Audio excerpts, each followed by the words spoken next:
বাড়িতে চিংড়ি মাছ আনলেই প্রথমেই যে রেসিপিটার কথা মনে পড়ে সেটা হচ্ছে চিংড়ি মাছের মালাইকারি। কিন্তু এই অতিরিক্ত গরমে গুরুপাকের রান্না নৈবচ। আমাদের বাড়িতে আম ডালের পরে দ্বিতীয় স্থান পেয়েছে যে কোনো প্রকারের ঝোল, আর তার মধ্যে অন্যতম হচ্ছে গলদা চিংড়ির ঝোল। আসুন আজকের রেসিপিটা দেখে নিই। নমস্কার বন্ধুরা, সোমকনাস কিচেনে আপনাদের স্বাগত। চিংড়ি মাছের ঝোল বানাবার জন্য এখানে চিংড়ি মাছ রয়েছে। প্রথমে নুন হলুদ মেখে নেব।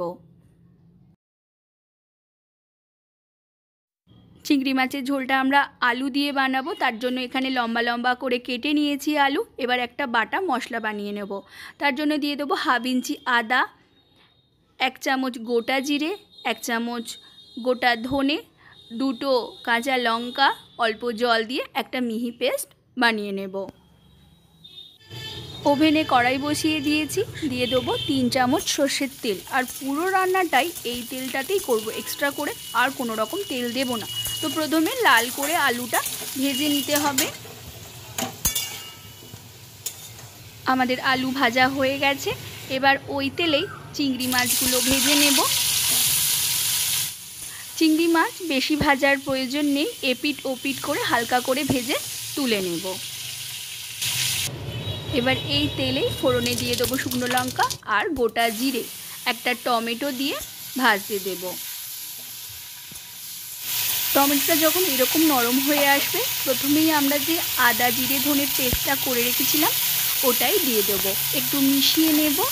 এটা যদি শিলে বাটা হতো না আরও বেশি স্বাদ হতো, কিন্তু গরমে বেশিক্ষণ রান্নাঘরে থাকতেই ভালো লাগছে না। যাই হোক, এবার একে একে দিয়ে দেবো 1 চামচ হলুদ গুঁড়ো, 1 চামচ লঙ্কা গুঁড়ো আর স্বাদ অনুসারে নুন দিয়ে খুব ভালো করে কষিয়ে নিতে হবে।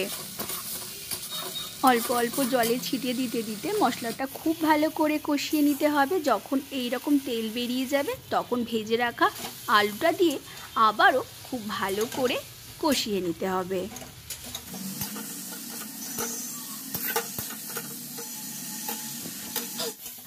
মশলার সাথে আলুটা খুব ভালো করে কষানো হয়ে গেছে, দেখেই বুঝতে পারছি মশলার আলাদা কালার এসে গেছে। এবার দিয়ে দেবো বড় কাপের 3 কাপ জল।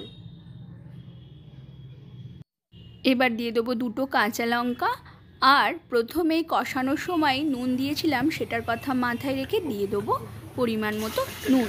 এবার ঢাকা দিয়ে আলুগুলো সেদ্ধ হওয়ার অপেক্ষা করব। 5 থেকে 7 মিনিট পর ঢাকা খুলে দেখে নেব আমাদের আলু সুন্দরভাবে সেদ্ধ হয়ে গেছে। আর আপনাদের অলক্ষ্যে আমি চিংড়ি মাছের যে দাঁড়াগুলো হয় সেগুলো দিয়ে দিয়েছি, কারণ আমার ছেলে ভীষণ পছন্দ করে। এবার ঝোল যখন এরকম টকবক করে ফুটতে শুরু করবে তখন ভেজে রাখা চিংড়ি মাছগুলো দিয়ে আরও 10 মিনিট গ্যাস বাড়িয়ে ফুটিয়ে নিলেই আমাদের চিংড়ি মাছের ঝোল একদম রেডি।